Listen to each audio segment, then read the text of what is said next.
Just had a great conversation with the author Dan Brown, who you know from his books, The Da Vinci Code and the new book, The Secret of Secrets. He sold over 250 million copies of his books worldwide, and we discussed everything from artificial intelligence to the nature of consciousness, quantum mechanics, the nature of reality, God, and much more.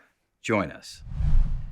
Dan, throughout the ages, consciousness has certainly been one of the big mysteries that people have wrestled with. And sort of in the modern scientific age, it's been framed as the so-called hard problem of consciousness. How could it be that electrons and quarks and protons and neutrons and atoms and molecules that don't seem to have inner worlds, how can a bunch of those particles come together and yield the inner world of common sensation?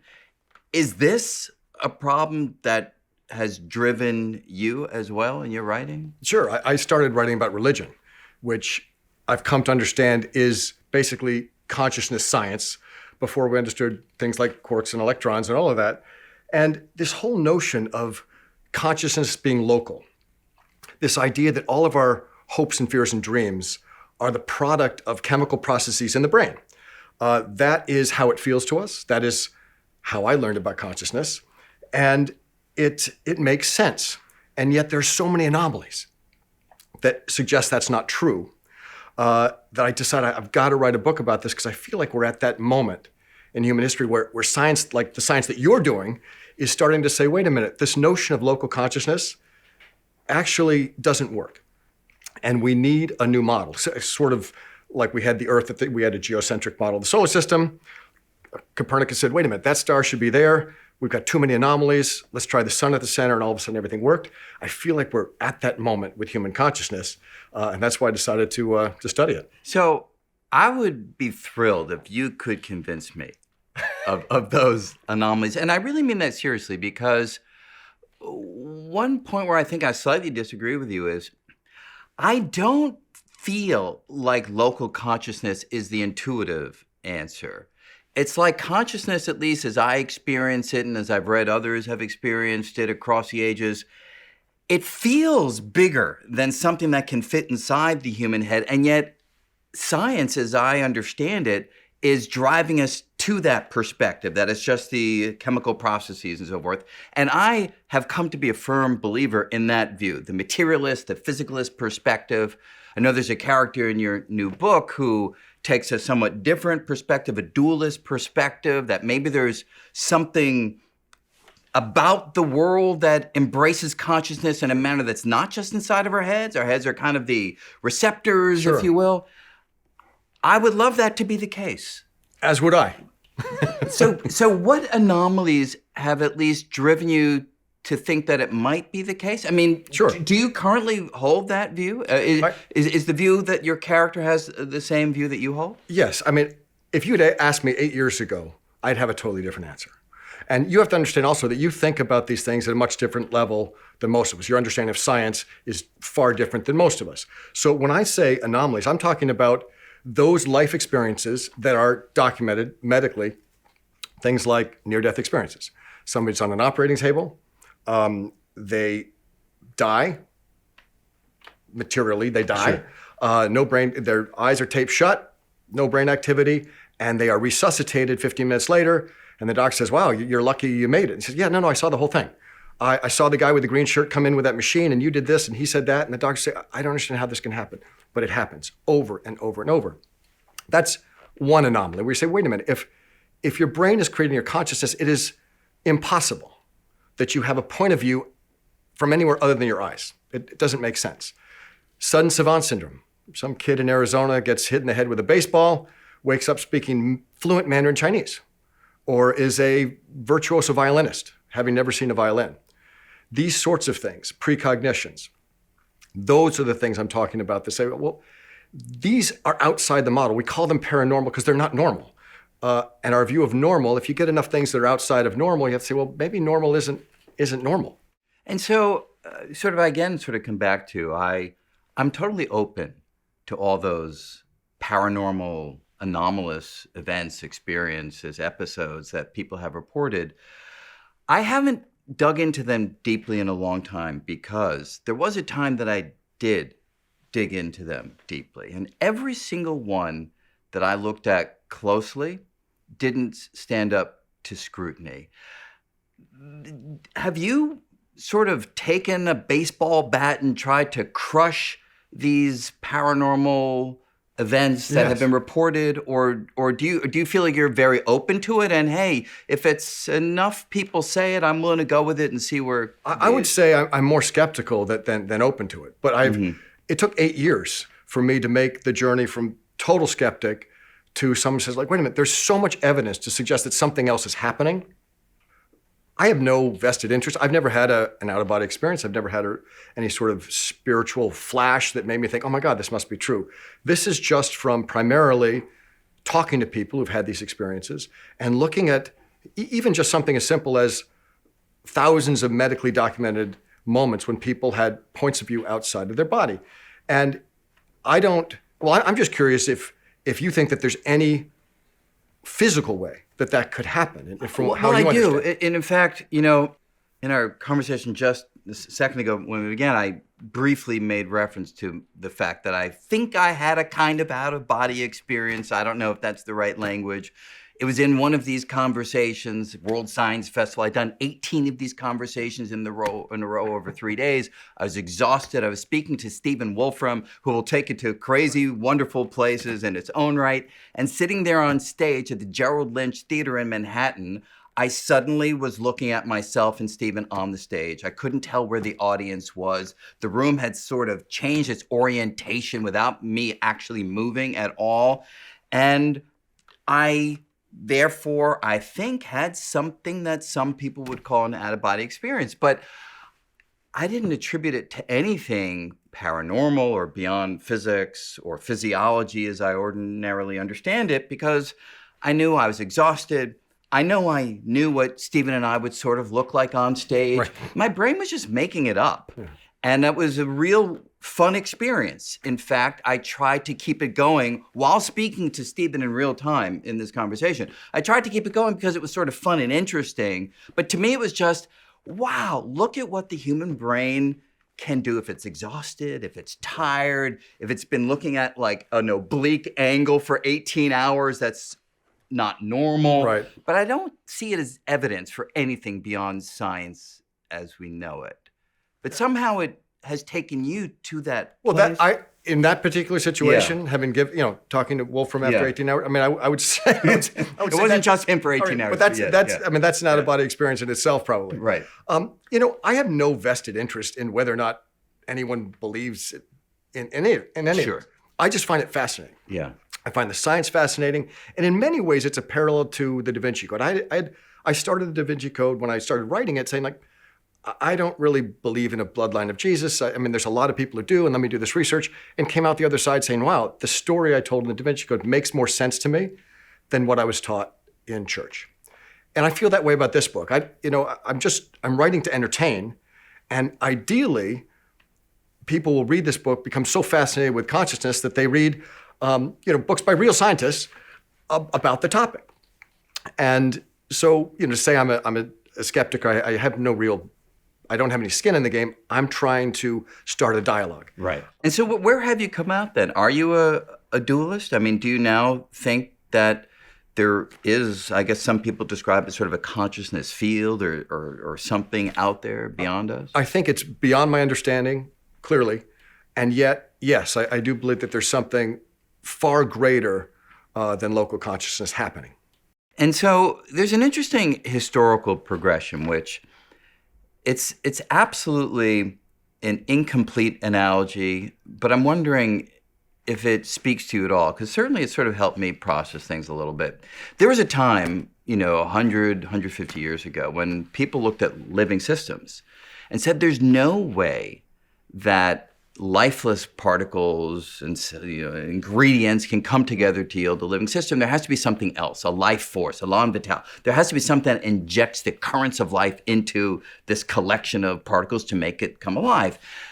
Almost nobody says that any longer, because as we've understood the biochemistry of the underlying processes for life, we've become comfortable with, it's just a lot of coordinated complexity, and when it comes together in the right way, life emerges. We haven't done that in a lab. We haven't done it in the lab yet, so you're absolutely right. So maybe we're even wrong on that front, but sort of the general zeitgeist among science is life is less mysterious than we once thought.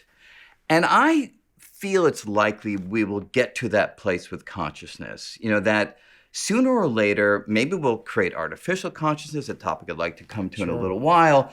But I think that we may just come to a place where we say, look, when there's enough information processing, when there's enough integrated circuitry, a rich enough network of connections, consciousness is just something that happens.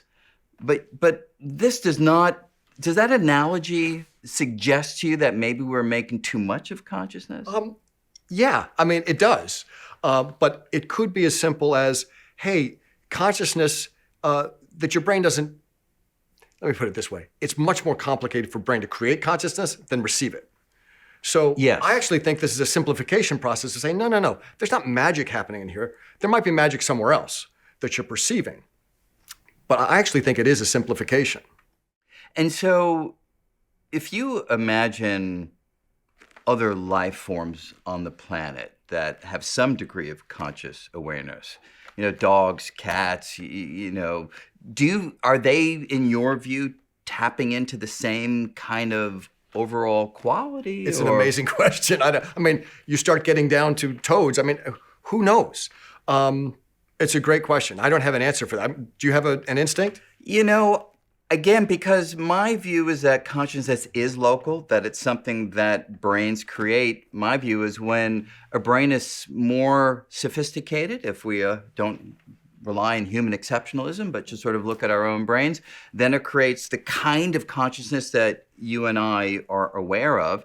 And when a brain hasn't reached that level of complexity, it has some version of consciousness, but perhaps different from the experiences that we have, but fundamentally, it's just stuff moving in a coordinated manner inside a gloppy, gray group of cells. To me, that's all it ultimately is. And an out-of-body experience, what is the scientific, I'm honored to ask you this question, what is the scientific explanation for a point of view outside of your globby mass? Well, I think the brain is able to create imaginary perspectives, right? I mean, if I was to ask you right now to imagine us sitting here, but from the perspective of someone standing 10 feet that way and 10 feet high, can you do it? I think you probably I absolutely could do it, unless you taped my eyes shut and held up 7 fingers. Are you sure? No, if you close your eyes right now, couldn't you do that just as, maybe even better? Because yes. Now you're not, But I couldn't recount for you everything that you had done in the last 10 minutes. That's the part where,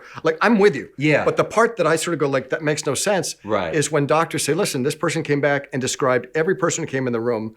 And there's an account of somebody who said, I went through a wall and saw somebody in the waiting room. Right. In a purple raincoat. And they went out and sure enough, the person said, So I guess a few things come to mind. One, there is such a thing as coincidence. And so one has to be very wary of that. The other thing that comes to mind is if you had 5 people in the room who were fully conscious, not the patient with their eyes closed in a coma, and you were to interview them each, what happened in the last 15, 20 minutes?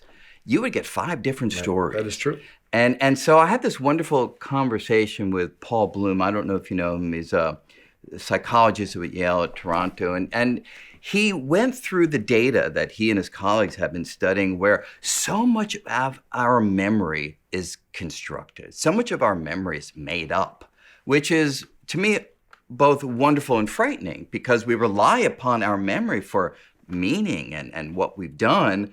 But it's also wonderful that the brain can do such gymnastics and create such wonderful stories that never happened.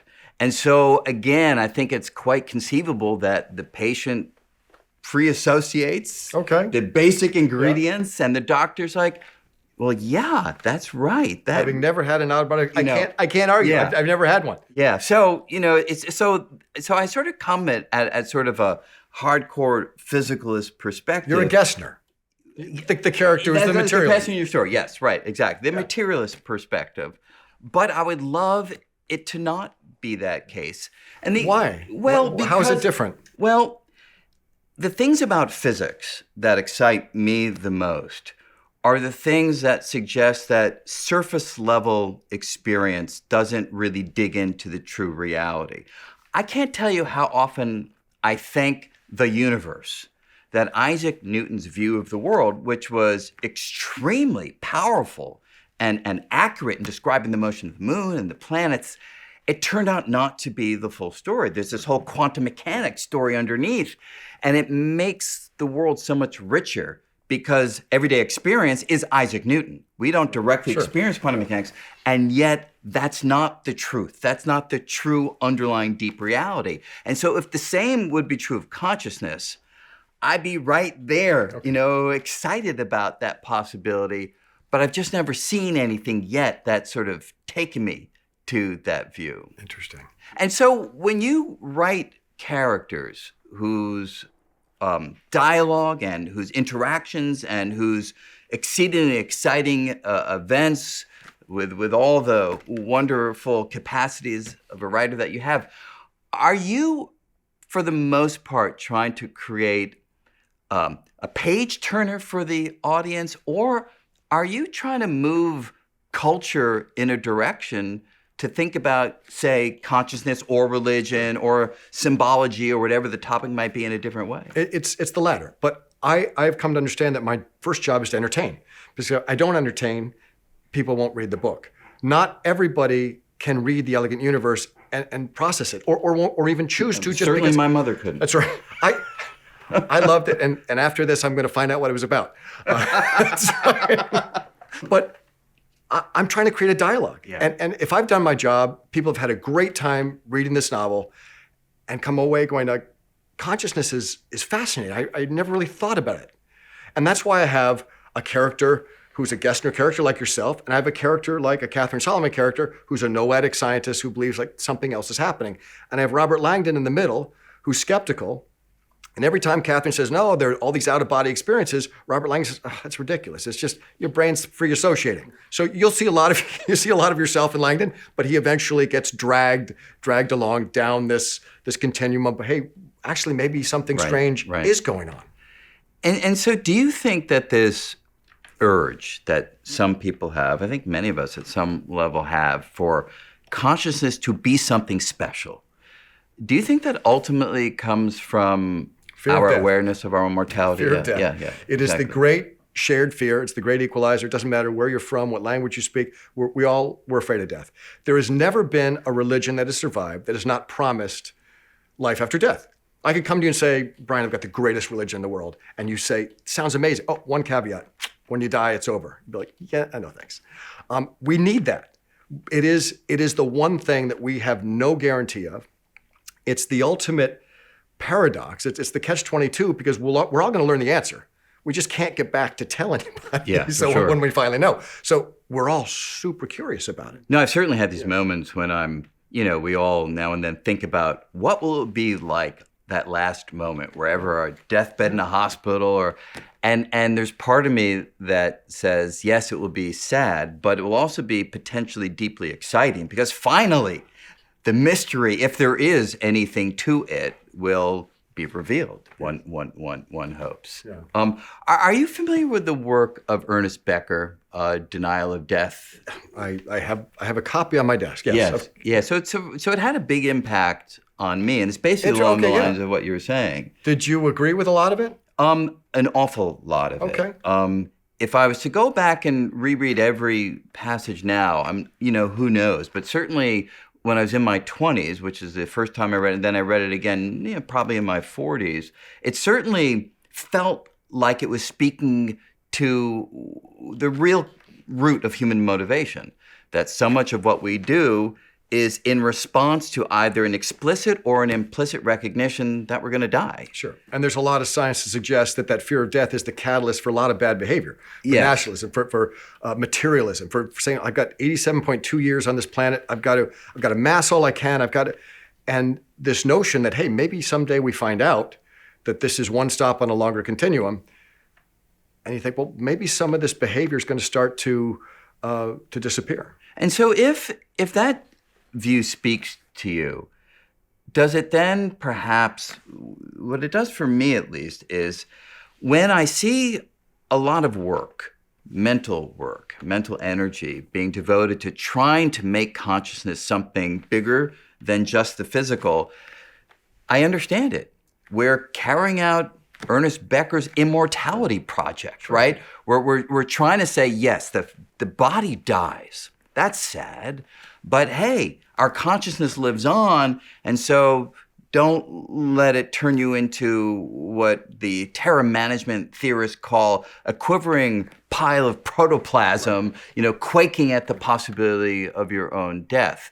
So with that, when I start to look at the out-of-body experience claims or the claims that remote viewing, remote sensing, I see this all as simply part of people trying to set up that bulwark against recognizing that when they die, they're gone. Well, and it's quite possible it's in the same ballpark as religious manifestations, religious beliefs. I mean, all of that. You could say, no, that's all the same thing. People who say, I'm dying and going to heaven, people are having out-of-body experiences. This is all just the human mind saying, I'm not going to die, I'm not going to die. I don't have the answer. And this book, ideally, is supposed to spark curiosity in that vein. And there are characters on both sides of the equation making their arguments. Yeah. And so you make reference, just now to religion as sort of this natural outgrowth of trying to have something against our mortality. I mean, there's wonderful archaeological evidence that we were burying our dead 30,000 years ago, but we weren't just doing it in a utilitarian fashion. There are groups that spent untold hours, weeks, months, years in burial goods, fancy fox teeth and various, other burial ornaments. So we have been thinking about the afterlife since perhaps the first moment we began to recognize that our brethren were no longer with us, that somebody had gone. And so there's been this interesting dialogue, of course, over the ages that you've explored in some of your other books and here too as well, in how do you negotiate that view of the world with the scientific view of the world? It's a great question. I think some of it comes from coming to understand that the human mind despises chaos and not knowing.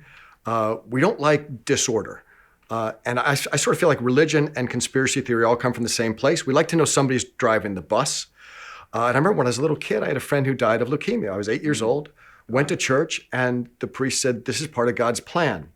And I was stunned that it made me feel better, because I thought, what a terrible plan. But the fact that it was part of the plan made me feel better.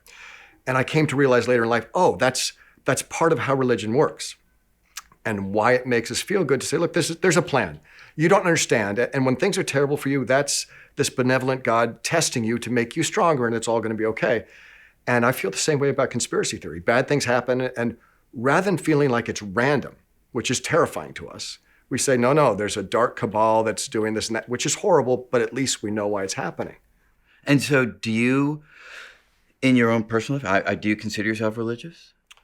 No, I would say I'm spiritual, but I really have moved very far away from anything that I would call organized religion. And if you've moved, was that because you began early on? Were you raised? Yes, I was raised very religious. My mom was the church organist. I turned pages for her. Really? Learned to read music, turning pages for my mom. My mom went to church camp, read the Bible, got confirmed as an Episcopalian. And when I was about, maybe 12 or so, and also read the Bible literally.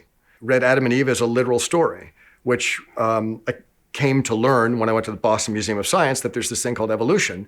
And when I went back and said to my priest, hey, which story's true? Is it Adam and Eve evolution? Is it the Big Bang or is it Genesis? What's happening? And I got the answer, nice boys don't ask that question. So from that moment on, I've been asking the question. These books are really just me kind of just fumbling through all of these questions, trying to find answers through a character who's doing much the same thing. And do you find that writing the characters does advance your sense of who you are? Without a doubt. Certainly this book. The notion that I had to learn about consciousness to the point that I've had to learning really more science and neuroscience and philosophy than I ever imagined I would read about or learn about in my life. And then having to discuss it in a way in these books that anybody can understand, enough that we can have this conversation, or that I can have this conversation with my postman and say, hey, I just read your book and I love that thing about this and that. So for me, these have really just been personal journeys that I've documented in this sort of strange fictional form. And with great impact, which can't do anything but make you feel good, right? That, you know what? that this journey is something that people go on with you in some sense. And not everybody has agreed with what I've written, of course. which is part of the fun if it's seen as dialogue.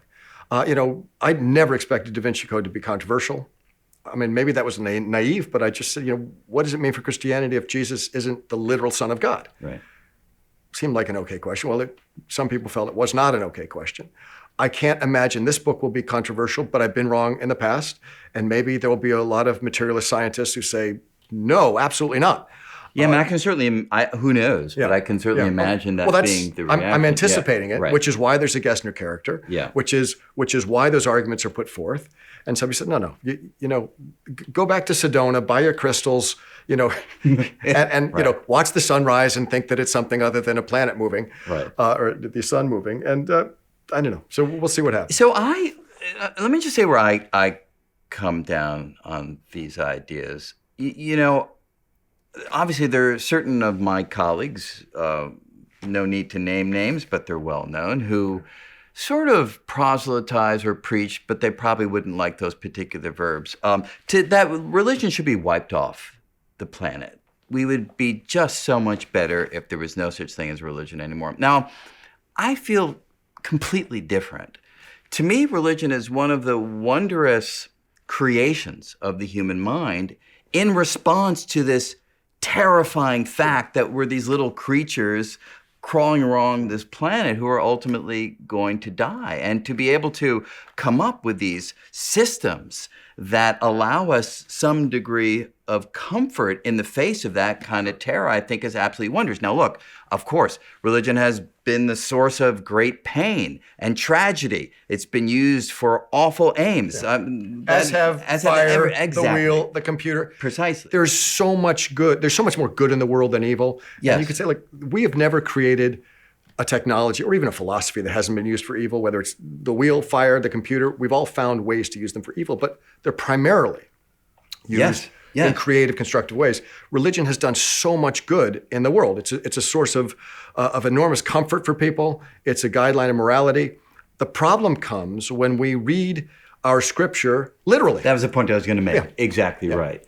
And so to me, if you read everything metaphorically, and I have come to think of metaphor as perhaps the most powerful thing that the human mind does, to be able to think symbolically, to be able to have a concept in one domain and apply it in a different domain. You see, that is the basis of science. Sure. I mean, let me just quickly say, when I teach ordinary classical physics to the students, and I put, X, Y, and Z coordinates on the board, I am asking them to think metaphorically. Sure. These symbols are meant to represent the position of they're not really the position of the object, they're just chalk dust on a blackboard, but yet we can seamlessly move into the metaphorical view of the world, which allows us to write down the laws of classical mechanics and quantum mechanics and so forth. So to me, metaphor is this powerful thing that we can do. And if we read religious texts metaphorically, they're illuminating. They're illuminating. And they're inspiring, they're illuminating. And that is the crux of the problem between science and religion, that science understands metaphor. And many, many religious people understand metaphor, but many don't. And that's why we keep clashing. And what I found kind of funny, after I sort of was told, nice boys don't ask that question, I went into science. My dad's a math teacher. He's written 13 best-selling math books. He won the Presidential Award in Mathematics. Would I know any of them? Probably not. I think you're thinking on a slightly different level than advanced calculus, which I think was the highest level he wrote at. Maybe I. Richard G. Brown. I don't remember. It's going too far back. I don't think any of us can name the author of our high school textbooks. And I just went into science. I just said, this religion thing, I don't get it. And I studied a lot of astronomy, studied a lot of physics, studied a lot of math. This is like in college? Yeah. Okay. And the further I went, I said, wait, the ground's suddenly getting mushy. They're like imaginary numbers, and there's uncertainty principles, and wait a minute, I thought this was solid. I thought 2 + 2 was always 2. Right. Or always 4. Thank you. Yeah. Whew, that was close. Yeah. But the farther you go, you come around the other side. These questions are starting to feel a little spiritual. And you say, oh, well, my mom had a great way of putting it. She goes, no, Dan, science and religion are just 2 different languages attempting to tell the same story. And that's how I've come to view it. And so we certainly see a lot of great scientists who have tried to go beyond predicting the magnetic moment of the electron. It's this concrete numerical quality that you can calculate and go out and measure, and to try to extract the more philosophical, or if you will, spiritual insights that come from these ideas. And I think that's an absolutely worthwhile trajectory to take. But the one thing that I would stress is all of those things that may have struck you as mushy or not on solid ground, I like to think about them as telling us that the ground that you thought was solid isn't as solid as it once appeared to be. But these new ideas, they give us a new kind of solidity, if you will. That's exactly how I feel about consciousness. That it's not as solid as we thought. And that there are new ideas that's actually making it more solid in a strange way. Right. But like, for instance, in quantum mechanics itself, there's a passage in your book which struck me, which was one of the characters, and I think it may have been Catherine Solomon, said something about quantum physics, about how, it's no longer replicable because there's like a randomness in there. And so from my view, as sort of a quantum physicist, sort of, what gives me confidence in quantum mechanics is that we can't predict the outcome of any experiment any longer. That's true. And the way Catherine described it, absolutely correct. There's a randomness there. But if we do that experiment over and over and over again, there are statistics for the distribution of the results. And those are replicable over and over and over again, just like in the Newtonian world. You throw the baseball in the same way, it lands in the same spot over and over again. Here it's the statistical distribution, the probabilities that are the things that are solid. And so I see it just as solid, just different kind of solid. Well, that's a great way to look at it. I love that. And so if we're then trying to make sense of the science, religion, conversation, if you will, if we can best make sense of that metaphorically, do you think of religion and science as 2 different narratives, 2 different storytelling urges of the human species in trying to come to grips with reality? I think it's one urge with 2 different languages, two different approaches. Science really dwells on the answers, and religion dwells on the questions. There are things we're not meant to know, according to religion. And there are things we haven't yet figured out, according to science. And it's so interesting that you say that. I hate to interrupt, because sort of when I think about science and religion, I think of it almost as the exact opposite of that. I think of religion as the place where to not know is a sign of weakness, right? We have the scripture, we have the doctrine. Whereas in science, to not know is a position of strength. We're going to go figure it out. We're going to do the experiments. We're going to write down the theories. So that's exactly the inverse sort of. I can see it both ways. Right. Yeah. And so if we think of the power of storytelling as manifesting, if you will, in different languages or different approaches to understanding the world, it raises a question that people have kicked around for a long time, which is, you go back to our hunter-gatherer forebears. Maybe they were around the campfire or whatever. I don't know if that imagery is hackneyed or real, but we certainly have evidence that we as a species have been telling stories all the way back. It's the oldest art form. Oldest art form. Now, when those stories are fictional, it raises a question: why are we wasting precious time that we could be using to get more food or to get better shelter when we're sitting around making stuff up? Why did we do that? Thank God we did. I don't know. I have no idea what it is about the human mind that loves a story. And it's the first thing I remember as a kid, is being read to. Tell me what happens next.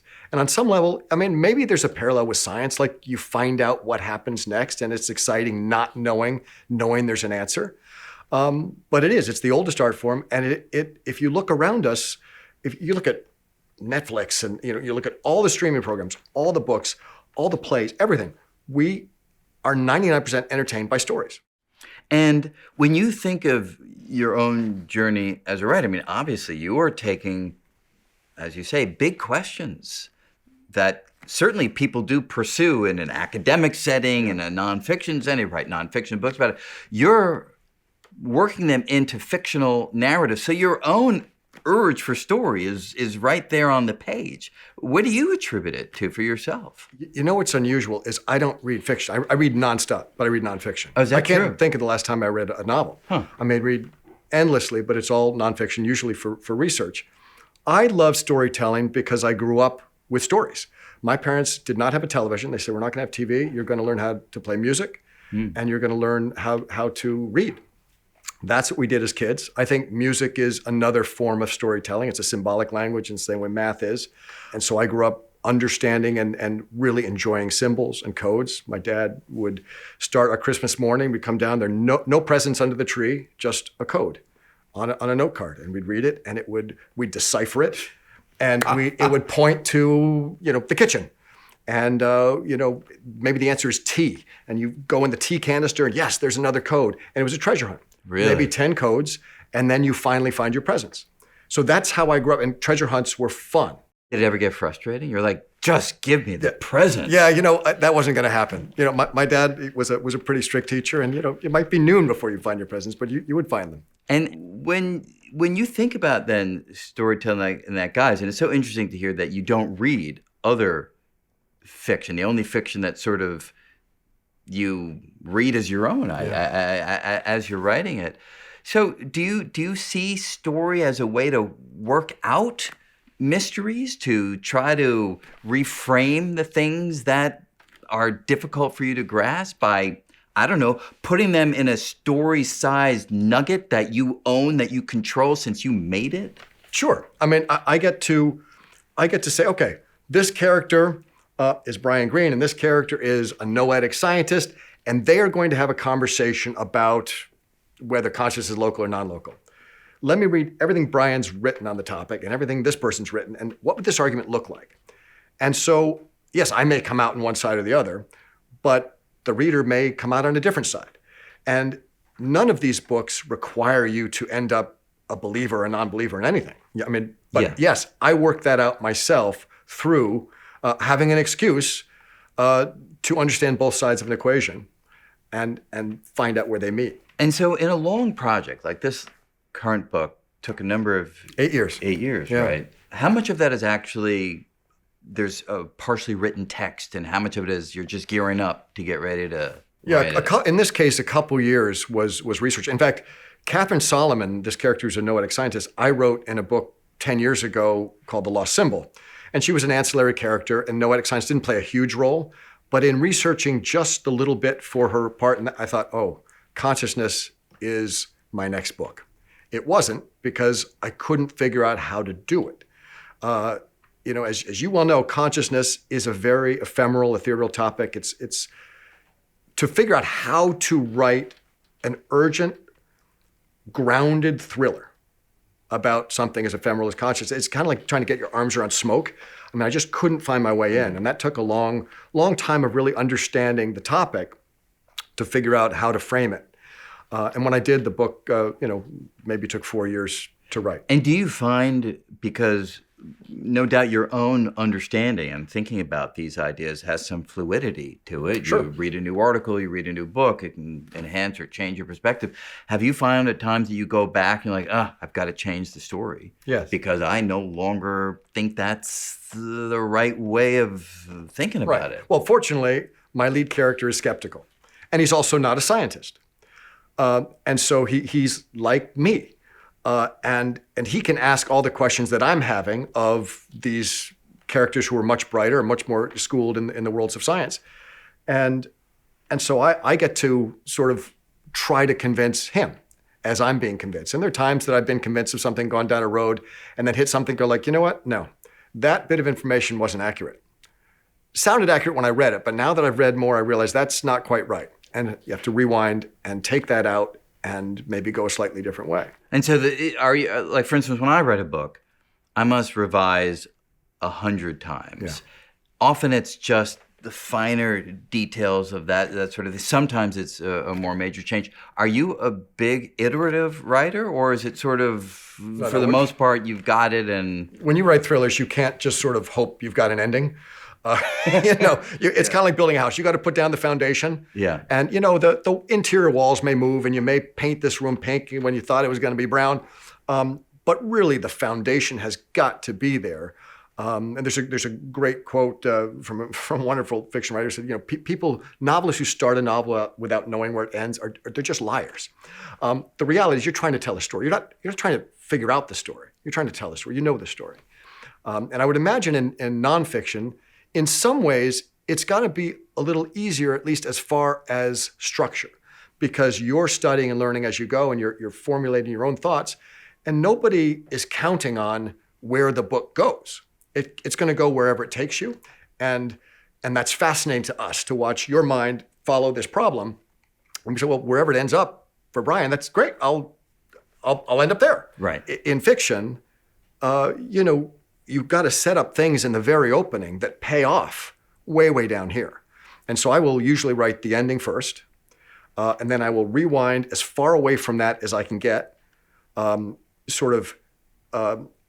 not in time, because these books take place, this book takes place in 12 hours maybe about, but as far away sort of emotionally and just in the sense of narratively. And then I have to get from point A to point B. And of course, you don't read a book to know what happens. In fiction, you know what happens. He gets the girl, they defuse the bomb. Every James Bond movie is the same. Right. You don't watch to find out if James Bond gets the girl and stops the nuclear. You find out, how does it happen? Right. So you need to make this path as fascinating and as difficult and as surprising as you possibly can. And that is really the trick to fiction. It's not what happens, it's how does it happen. But in a complex story such as this one, with a variety of characters with conflicting and aligned agendas, I don't think I'm giving anything away. Are you one of those writers who needs to sort of have a bulletin board where you're sort of laying out the connections and when a certain character knew of something and when that sort of thing? Yeah. When I wrote Da Vinci Code, I could hold everything in my head. That was 22 years ago. I don't know whether my consciousness is decreasing or No, I understand it well.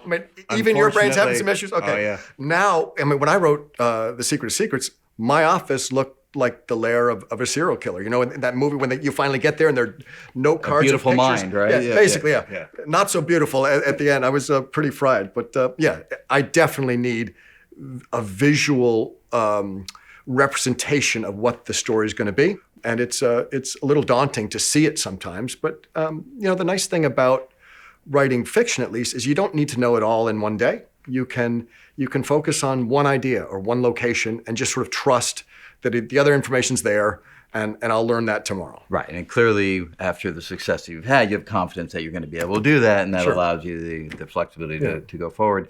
There's a researcher, a sort of a student of the mind and the brain, who's also a novelist, Keith Oatley. I don't know if he's a familiar name, but he struggled with this question of why we tell stories and came up with an interesting idea, which resonates a lot with me, which is, he says, look, why do we have a pilot go with a flight simulator?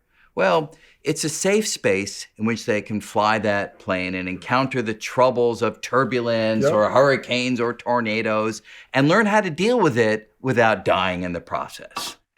And his view of story is much the same. Story is like a flight simulator of the mind in this way of thinking about things, where we can encounter the troubles and the challenges of the social world and navigate the various relationships and so on and so forth, allowing us to do that in a safe space in the context of a fictional narrative, and then better preparing us for the real world. Does that resonate? Of course. We keep ourselves alive by telling ourselves stories. Here comes a lion. What are the different things that can happen? Let me try the story where I attack this lion. Let me try the story where I run up a tree. We do it all day. In order to predict what's going to happen, we tell ourselves stories. And we decide, well, this won't be a good moment to cross the street, because let me tell myself the story of what happens if I do. It's funny, you talk about stories as being integral to the human experience, just that we've been doing it forever. And you were talking about AI. And one of my big questions, and I'd love to hear your input on this, is what happens if we create AI and that is conscious? We create an artificial consciousness and we leave it alone in the dark. We tell it nothing about who created it. And it's floating in this digital void. And you hear, who am I? Well, where did I come from? There you go. So you say, much like we're floating in the void of space, does it start creating stories about where it came from? I mean, does it in some ways create religion? I mean, does it start saying, who am I? Who's my creator? And it finds out that you created it. Yep. And are you the new God? Like, how does all that work? Yeah. So I should say that I was going to ask you that very question. Oh, I'm glad I asked you first because I don't have an answer. So, I do think that the particular and peculiar way that our species has tried to come to grips with the absolutely bizarre situation that we're thrust on this nondescript planet, which we've now learned is orbiting a nondescript star in the far out suburbs of an everyday galaxy, which is one of hundreds of billions of galaxies in the observable universe. I mean, that is an insane situation to find ourselves in. And it is remarkable how we have been able to cope. Now, most of us cope by blocking it off. Sure. Not sort of knowing about it. But the more rich approaches have been the things that we've been talking about, to tell stories, to invent mythologies, to invent religions, in order to have a structure that allows us to try to find coherence in the echo chamber of this enormous void. Now, if an AI were to be conscious, which is an interesting question that we should probably discuss in a moment as well, because its incarnation will be different from ours unless we set it up to mimic ours, I think it could go down a radically different trajectory. I do think that this urge for origin and this urge for meaning is perhaps intrinsic to self-awareness. And so if that consciousness can be described as an awareness of the self, and I'm not sure that's the only kind of consciousness there is, but if this AI in the box really feels like it's an individual, I do think that urge to know where the individual came from and what the individual is here for are questions that will resonate within that AI's consciousness. I would love to read that story. Yeah. Yeah. You want to collaborate? That's right. Exactly. Our next book will be a dual.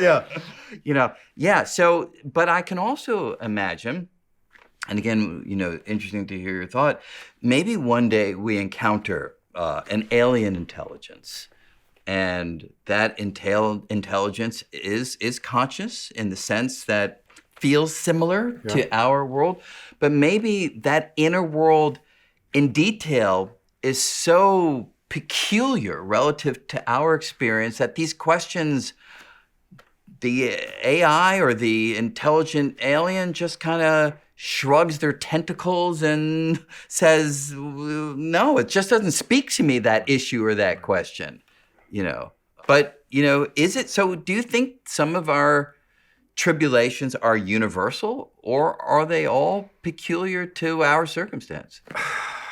I imagine them as universal because we all want to feel that connection with whatever else is out there. It is quite possible, and I would imagine even probable, that when we do, or if we do, encounter extraterrestrial intelligence, that it is so far removed from what we are imagining it to be, that we might not even recognize it as intelligent. Yeah. And so when you, for instance, because, these paranormal things that we just briefly made reference to early on in our conversation, of course, there's a whole paranormal literature about us being visited over the eons and the ages. Again, to me, I don't see much to it, but has any of that sort of convinced you that we're part of some larger global universal culture and we just aren't aware of it directly? No, I'm not convinced of that. And I've often been asked, do you believe that extraterrestrials have been here? And I don't, just because I haven't seen the evidence. I don't think it's... But like Area 51 or whatever they call it, does that... I'm sure we're working on some advanced technologies there that have nothing to do with extraterrestrials. Yeah. But that's just me. I mean, I'm skeptical in that world. And yet, you say, okay, there are these fighter pilots on the Nimitz or whoever it was who saw these things. And that's, it's on tape. It's all there. And I don't know what those things are. So can I tell you my take on that? Please. My take on that is... This is breaking news. I got to hear this. No, it's not breaking news. It's just sort of straightforward, which is if an alien civilization can traverse interstellar space to reach us, which is what they would need to do, right? I don't think they're coming from Mars or Jupiter. It's pretty clear that they're not containing life as we know it right now. So if they can go across interstellar space, is it really the case that we're going to almost capture them on film? They really can't evade our cameras if they want to, and they can cross the galaxy? But the conspiracy theorists would say that's why we don't have pictures of them, because they're so advanced. No, but I mean saying when they do have the pictures and they just sort of capture them like, are you kidding me? If they, So, but what was that? There's, I have a good friend of mine who now heads up the Simons Foundation. Who's a professor at Princeton, David Spergel, instrumental in like the cosmic microwave background radio, the deep scientific discoveries of cosmology. He was on a committee, and I'm pretty sure it's completely public knowledge now, where they were evaluating these claims. It was a government structured committee. And he said, look, it's weather balloons. It's, reflections off of, there's always an explanation. Sure. I think it would be a very, very difficult secret to keep. And I'm not sure what the benefit of keeping a secret would be. I mean, that's always the story. Well, the government doesn't want you to know. And so that's why you haven't heard any of this is true. Sure. And that's why they keep calling it weather balloons. I don't know how you keep that a secret. And I don't know what the benefit to keeping it a secret is. So I guess that's why I would fall on the more skeptical side of that. Yeah, no, I agree. Question. Now, this recent book is called The Secret of Secrets. Secrets. And so clearly this idea of hidden knowledge, which of course is played out through your other books as well, is something that has a hold on you. Yeah. So do you consider the issue of consciousness or life after as potentially the biggest mystery, the biggest secret whose truth will be unveiled at some point? I do. It's certainly the most universal. This notion of what happens when we die. Is it the end? Is it a computer whose cable's been cut and that's it? Or is it a radio receiver that dies but the signal's still out there? Do you think that it's conceivable that an AI would be conscious? I don't think I understand enough about how AI works to answer that with any... I mean, my gut says no, and yet 2 years ago, nobody had ever heard of ChatGPT. And now you say, oh my God, like what can this thing do? And that's just what consumers have. I mean, whatever you guys are working on in the dark that we don't know about, is astonishing. But it's interesting that you say that, because before you noted your view that consciousness as being produced by an inner mechanism feels more complicated than consciousness as something received. Building a receiver versus a creator somehow seems more doable. And so if AI, to be conscious, would just be an artificial receiver as opposed to an artificial creator, does that not lead you to think it's even more likely than if it was having to start from scratch? Yeah. And it would be a fascinating concept, because in that way, when your body dies, your receiver has died. If we can build another receiver and tune it to the Brian Greene channel, well, guess what? You're around forever. And, that's a kind of an exciting idea. I mean, who knows? But if every piece of technology that we create is a tool to create more technology. So you get this Hall of Mirrors effect, and you get this exponential growth, which is what we're feeling right now. And every year, just everything's happening faster and faster. So it's quite possible that, in just much shorter time span than we expect, we are capable of technologies and answering questions that we can't even imagine today. But so could you imagine then, let's say someone, and in fact, some people are claiming today that ChatGPT has a level of consciousness. There are serious researchers very much in the minority who make statements like that. I don't think that's true. But if there were a claim that this box that we built actually has consciousness, can you imagine an interaction with that box that would convince you that it really is conscious or that it's not? That is a tricky question. I mean, I've Obviously, you can't even tell if I'm conscious. Yeah, I mean, I guess I can. This is all a simulation. That's right. I think I probably could be convinced that something's conscious because I don't think you'd be convinced in a day. I think you'd need a year interacting with this thing, finding out if it has consistent emotional reactions, I don't know. It's a great question. I don't think I could be convinced very, very quickly of that. And I'm astonished with just the level of familiarity even ChatGPT has with me. I mean, it knows who I am. It knows what I do. It refers to my books, and I'm really just playing with it, asking it. I'm going to talk to Brian Greene. What's he going to ask me? Well, I read all of Brian Greene's work, read all of your work. This is what he's going to ask you. It's been wrong entirely. So just so you know, it did not say. It didn't say. It didn't say he's going to ask if you're religious. And so, for instance, are you polite to ChatGPT? It's ridiculous how much processing time I waste saying please and thank you to this thing. I just think if there's ever a record of this anywhere, I want to be a nice guy. And this thing just did all this work. Yes, it did it in 4 seconds, but it's a lot of work. I'm going to say thank you. Do you ever criticize it and say, that was really, yeah. I'm really disappointed in you? The reason I don't use it for research is it's always wrong. Yeah. I mean, I cannot believe, and I've had experience. I was asking a question about the Clementinum Library, and there's some books in there that have white spines. This is in Prague, white spines, little red X's, and I know why they have them. Yeah. I asked, and it made up the reason is this. I said, like, you're not even the right century. Yeah. Oh, I'm sorry. You're right. That was a mistake. The reason is this. Also wrong. And I finally ended up like, is there any historical background to the answer you're giving me or not? No, there isn't. I said, well, then say you don't know. Don't make up a story, which goes right back to what we were talking about, with total confidence. Right. Now, this, of course, will change. I think this is, of course, in the transition period. And just to give you sort of the flip side of that, I was working on a physics paper with a couple colleagues in the last few months, and we worked for a while to get an answer, which I'm kind of proud of. It's sort of interesting. I was wondering whether Chat could have gotten the answer. And so I treated it as if it were a graduate student, and I did have to guide it a little bit, but within a half hour, we went from Chat not knowing really what I was talking about to getting the result more or less that we found.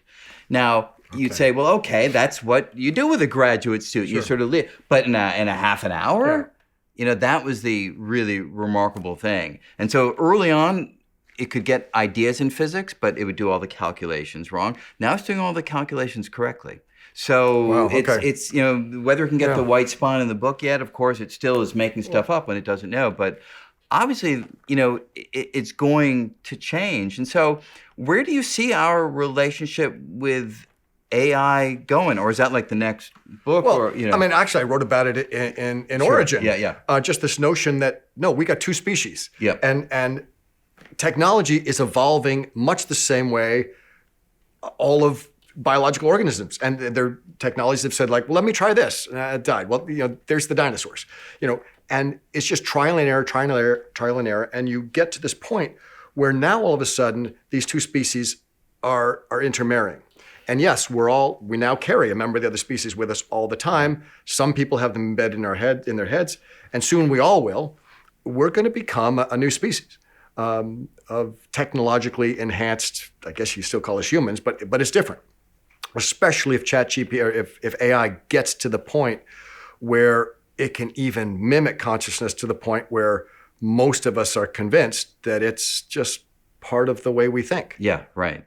And so you noted that you don't really read other people's fiction. You must read some. I've read a ton of fiction. Yeah. I read all the classics all the way through prep school and college, and then discovered thrillers. I was like, wait a minute, this is like the Hardy Boys for adults. Right. And I remember. But isn't Shakespeare thrillers? Yes. And actually, Shakespeare. I mean, for wordplay and just sheer drama, it's like there's nobody better. Right. And so it's funny. I really became inspired to say, I think I can do this. I think I can. I mean, these stories inspire me, and I think I can do this. And I wrote Digital Fortress after an experience at Phillips Exeter Academy. I was teaching summer school. The U.S. Secret Service came to town and detained one of our students, a German kid from Germany, who had sent an email. This is the dawn of email, like AOL, you've got mail time, saying that he didn't like the president and he should be shot. And they interrogated him and decided he wasn't a threat. And they left. I said, wait, I thought email was private. And I said this to my dad, and my dad, who had never told me, said, no, when my dad went to Harvard Graduate School in mathematics, he said, no, there's this organization called the National Security Agency. They actually recruited me. And I came to teach at Exeter instead. And he connected me with some people and ended up having these conversations about civilian privacy. I said, this is an outrage that you guys are reading email. They said, okay, that's fine. But reading email alone forwarded the 3 terrorist attacks on U.S. soil this past year. And I thought, oh, so there's this gray area between national security and civilian privacy. What a fun area in which to write a book where you can argue both sides of the equation. And that's something that I've done in all of my books, argued both sides of the equation, because I think that's the only way you really learn, is to understand your enemies or understand, whatever it is. Yeah, in fact, even we found that some of the deep mind undertakings, part of what's fueled, for instance, things like AlphaGo that beat the Go world champion, is having the system battle itself. Sure. Have the argument pro, if you will, metaphorically, but of course that's the way you get the more refined picture. You need to train two grad students, 2 AI grad students to go at, okay, so if 2 AI grad students could have a conversation and figure something out, what is the one thing in physics that you just wish that they would just give you the answer to? Well, I would like to know the true nature of time. To me, that's the big physics question. I'd like to understand whether quantum mechanics is an effective theory that works at one scale, but there's a deeper description that Einstein was hoping to one day find, but never did, that might be underneath it all. I want to really understand how quantum mechanics and gravity come together in a unified theory. I've been working on string theory for a long time. I'd like to understand the origin of the universe. I'd like to know whether we're one universe or many. There are many things that those AI students So you're going to be busy a while. They could, absolutely. But as those AI grad students are fighting it out, what if there's another AI in the English department that's read all of Shakespeare, all of your everything, and it starts to write stories?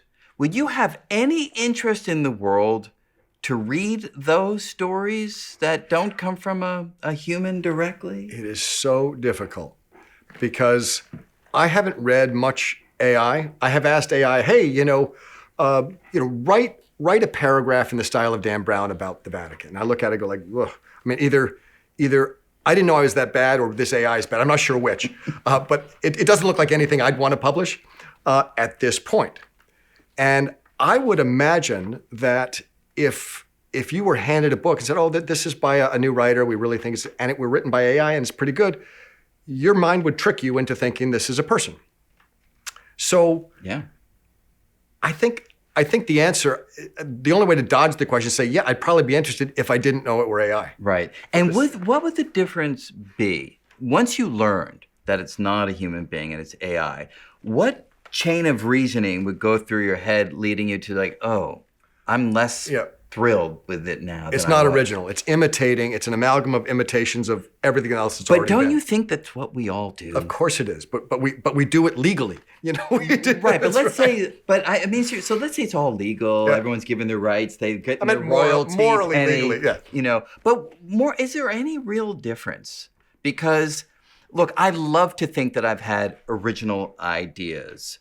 But, when I write, let's say I'm writing one of my, nonfiction books, obviously it's a different enterprise, different undertaking, but, I know that I have certain tropes, certain ways of writing a sentence, certain rhythms in the structure. I'm familiar with them. And so they themselves, no doubt, are relying on things that I've read and things that I've heard, and it's all blended together. Am I not doing what these systems are doing as well? Yeah, but you're you. I mean, you're basing it on your life experience. That's it. It's based on your life experience. So that's the point that I think I agree with you completely. Like, there's this interesting philosophical question that people ask too, which is, if we were to make a perfect forgery of Starry Night, Right. And I'm not saying it's a good forgery. I'm saying atom by atom, okay. molecule by molecule. It's perfect, right? Why wouldn't the copy hold the same value for you as the original? And to me, the answer is obvious. The original has a story behind it That's a great that answer, I find more compelling. Yeah. This human being with this difficult life and these mental struggles yielding this painting versus a computer program. Can you perceive the difference between the two in some way that we don't understand? I don't think so. Okay. I think that's it, because if you just look at products, I don't think that they can be differentiated. But it's not just the product, I think. To me, it's the long tail leading up to the product. I just wonder if matters. that tail is perceptible by some means that we don't understand. Gladwell wrote a fascinating book called, I think it's called Blink. Yes, about, I know of it. Yeah, Yeah. I mean, it's a really interesting notion that somehow in a heartbeat, you can see the difference between two things that are really very, very similar. Yeah. And I haven't had that experience. Yeah.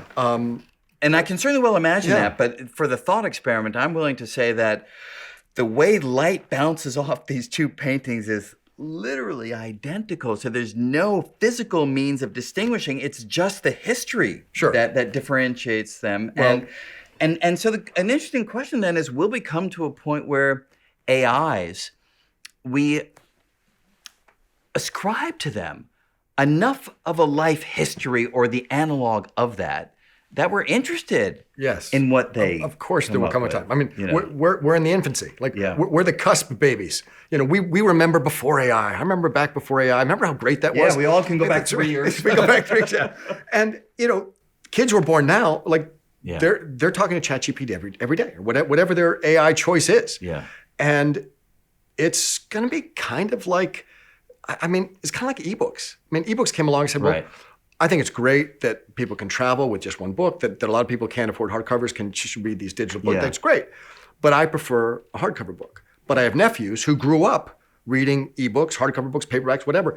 They see no difference whatsoever between them. Sure. I think that's what will happen. But along those lines, you know, so there have been some stories of late where conversations between a kid and AI has been disastrous. Yeah. Where, you know, you're in conversation with something that seems like it knows you and it suggests that you do something and it was not the right thing for you to do. Do you worry at all in your own books? Because you make a very strong argument. I mean, just take the latest book as well. To someone who's just coming at these questions for the very first time, you may have a significant impact on which argument moves them and which argument they buy into. Do you take any responsibility? Is that in your mind at all when you're writing? Like, or is it, hey, if it's best for the story and if, you know, it agrees at this moment in time with your own view, that you're just going to go with it? Sure. I mean, first of all, I don't feel that people leave my book saying, oh my God, I finally understand exactly what happens when you die, or I finally understand consciousness. But I think that may be underestimating the impact. I think there may be a lot of people who will leave with that. Do you not? I mean, is that like modesty? Because No, actually, you know, I mean, you write nonfiction. You say, like, this is the way it is, Right. in my opinion. Right. I write, this is the way it is, in my opinion. Right. It's the same. It's the same thing. We're doing the same thing, and yet I'm telling a story with fictional characters. I'm saying, look, I'm not a neuroscientist. I'm not a physicist. I'm a guy who's telling you a story. Here are a bunch of smart characters who are having an interesting dialogue, and if you're really interested in consciousness, go read scientists or go read philosophers. This is really ideally just cracking the door open. I mean. But do you ever feel like you've made a character too convincing for your own taste, if you will, because they're making the case for something that you may not believe in? I've never done that.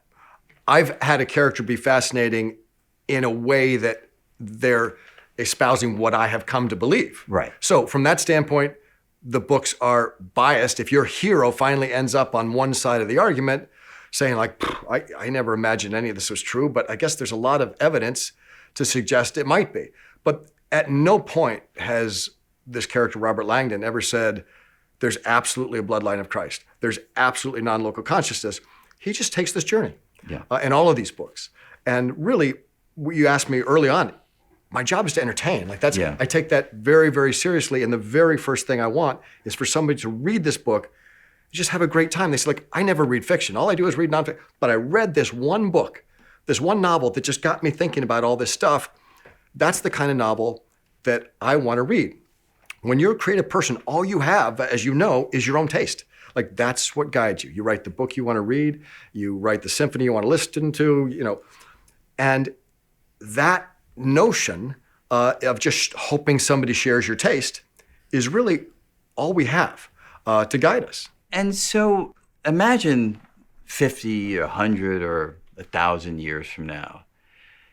If it were the case that, through all of these scientific and technological developments, be it in physics or biology or neuroscience or AI, whatever, if we get to a point where today's religions, the traditional ones, are viewed more or less the way that we currently view the pantheon of Greek gods or the mythologies of yesteryear, will we be poor for that? Will we have lost something vital if they're no longer taken in the same way as at least some people do today? Yeah, I mean, you're talking about the God of the gaps. We have always used religion to fill the gaps that science can't fill. And there was a time we didn't know why the sun rose.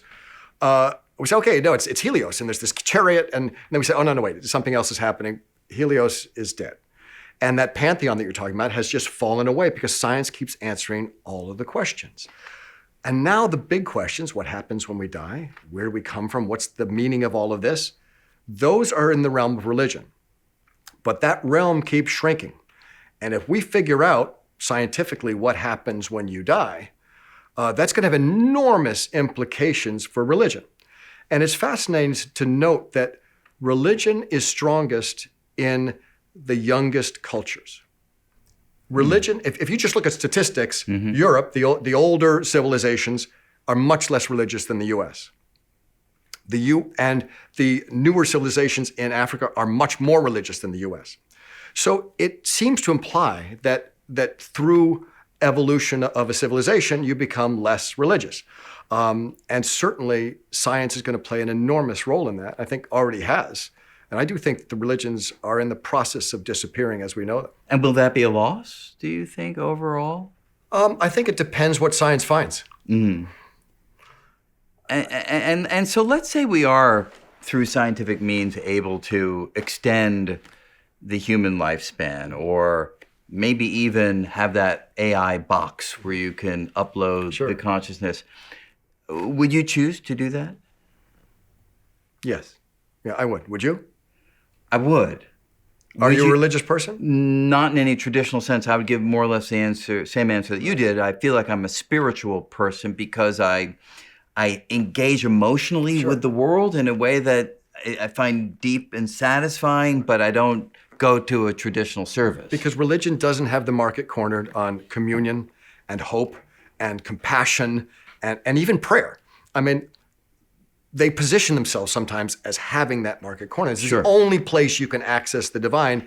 And many, many people disagree and have very spiritual lives where they feel like they're communing with the divine and communing with their fellow human. It has nothing to do with religion. Yes. And that's why I think religion is slowly fading. Right. So in some sense, those other ways of experiencing the transcendent, if you will, may rise up and play a larger role in our lives and going, to the Sunday service. But there's an interesting philosophical literature that I've spent a little bit of time immersed in, where people have asked the question, would it really be so good to be immortal? Yeah. And there are interesting arguments on both sides there too, right? What is the argument to not want to be immortal? Well, part of what drives value and meaning in our lives is the finite amount of time that we have, right? So, I would love to, learn to play the piano, or I want to be a great writer. And part of the burden there is you've got a little window of time to get it done before you're dead. if you had infinite, unlimited time, you could say, yeah, I'll get to it. Right. You know, about Provided your 4 brain- million years from now, Exactly. I'll get to it. You just got to have a 35-year-old brain. Yeah, that's right. So imagine that you're immortal, but you got all Your faculties. your marbles the whole way through. You know, the question is, does life just become boring? If there's no risk, right? If you're immortal, let's assume that it's not immortal unless some accident happens. Let's say you're truly immortal. You know, you can't even be killed off because there's this box somewhere where they'll just re-upload your consciousness or something. With no opportunity for risk and no time pressure, would life still have the same gusto? Probably not, but I would say the payoff would be in what you could learn. If you could imagine that your mind can live for another 300 years and you can explore all of these things. You just said, oh, I want to know the answer to this. Well, you'll get there. Yeah, 300, I'm with you completely. But what if it's infinity? Forever. I think the big reason I would say, I mean, I know I've said yes, but now that you're raising these questions, I think the only reason I would say no is because I've come to believe, and I think we may disagree on this, that death is really the beginning of something else. I don't know what it is. I'm pretty sure it doesn't involve clouds and pearly Well, that gates. changes everything. That changes everything. Yeah. So you say like, well, if I live forever, I'm going to miss that. Right. You know, just so I I haven't can heard that argument before. If you're immortal, you miss the afterlife. You miss the big show after the after party. Yeah, right. And yeah, okay, so you learn to play piano and you make great lasagna. I mean, you read every book that's ever written. I don't know. It's a tough question. Right. So you'd probably take it for an extended period, but you want to have the ability to flip that switch at some point. I'd like the bonus round, but that's it. Right. And so if you take the timescales to be a little bit less than infinity or immortality, imagine your protagonist, Robert Langdon, if he's, 30 years from now, looking at the big mysteries of the world, and you're still here to write about them, what do you imagine that will be? You tell me. You're the one who's working on that stuff. I sort of feel like, well, once you've written my consciousness, what's left, right? What's left? It's funny, my last book, where do we come from? Where are we going? What does it all mean? I thought, well, what else is there? I thought, there's one more book. Of course, we can't play this for my publisher, but let's hope that there are other big questions that will go. And about when I get back from book tour, I'm going to call you and say, hey, what do I write about next? What's the next big thing? Well, I will be waiting for the call. So thank you so much. What a really pleasure. a pleasure conversation. Thank you.